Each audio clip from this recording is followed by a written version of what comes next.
Hi, welcome to the In Vitro Diagnostic Regulation 2017-746 lecture on challenges. What are the learning objectives in this lesson? We will understand the challenges associated with the transition to the In Vitro Diagnostics Regulation 2017-746. The In Vitro Diagnostic Regulation 2017-746 is following the same format of the Medical Device Regulation 2017-745. One of the most notable challenges in the In Vitro Diagnostic Regulation 2017-746 is the introduction of a risk-based approach to classification. The changes in the system of classification of in vitro diagnostic devices according to risk in the In Vitro Diagnostic Regulation 2017-746 are significant compared to the In Vitro Diagnostic Directive. The In Vitro Diagnostic Directive used a list-based system with specific product types being identified in two lists, List A and List B, in Annex 2 of the Directive. The majority of the in vitro diagnostic devices were not included in these two lists and therefore did not require the involvement of a notified body in a conformity assessment. As a reminder, the In Vitro Diagnostic Directive is attached as a resource to this section. In contrast, the In Vitro Diagnostic Regulation 2017-746 identifies 4 risk classes based on their risk profiles. Class A is the lowest risk. Class B, Class C, and Class D are the following risks, with Class D being the highest. Classifying in vitro diagnostic medical devices requires the use of 7 rules, and the rule leading to the highest risk class will apply. I will explain this classification process during the course of this module with examples. For devices with multiple intended purposes, all purposes must be classified, and the highest risk class is applicable. Class B, Class C, and Class D in vitro diagnostic medical devices will require certification by a notified body as part of their conformity assessment. Only the lowest classification, Class A device, does not need notified body involvement, with the exception of Class A devices that are sterile. This change in the classification system will mean that many more devices will require the involvement of a notified body. Many manufacturers will, for the first time, need to work with a notified body.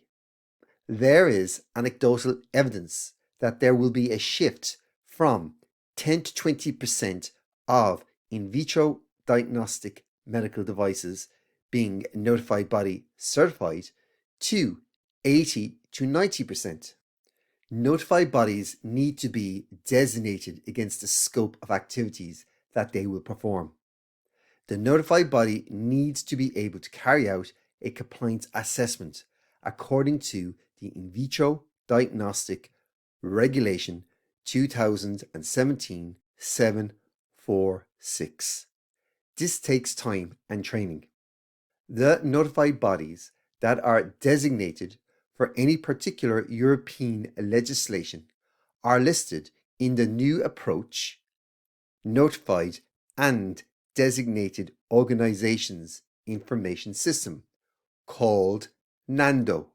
As of August 2021, there are 5 notified bodies designated for the In Vitro Diagnostics Regulation.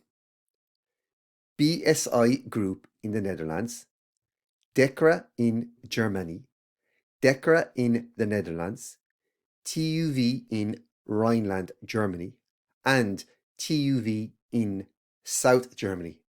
This is a snapshot from the NANDO database, which is located in the European Union Commission website.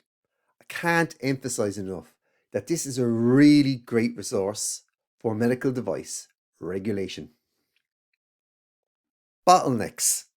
The in vitro diagnostic regulation entered into force on May 25th, 2017 and applies from the 26th of May 2022. This provided for a 5-year transition period.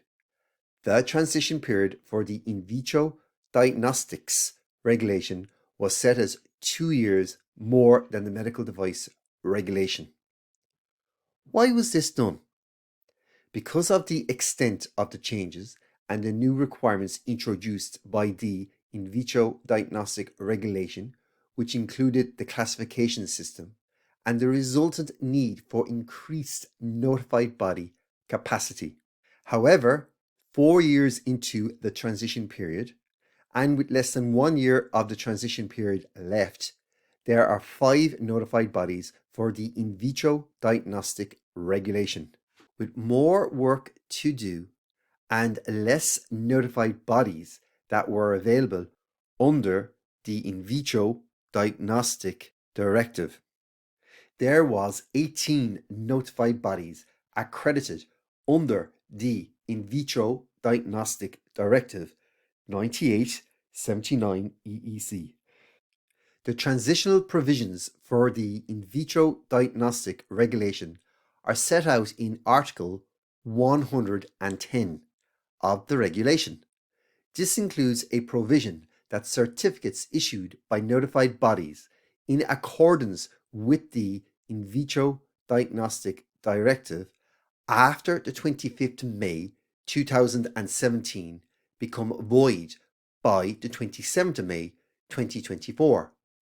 However, as mentioned above, this may only apply to 10 to 20% of devices on the market.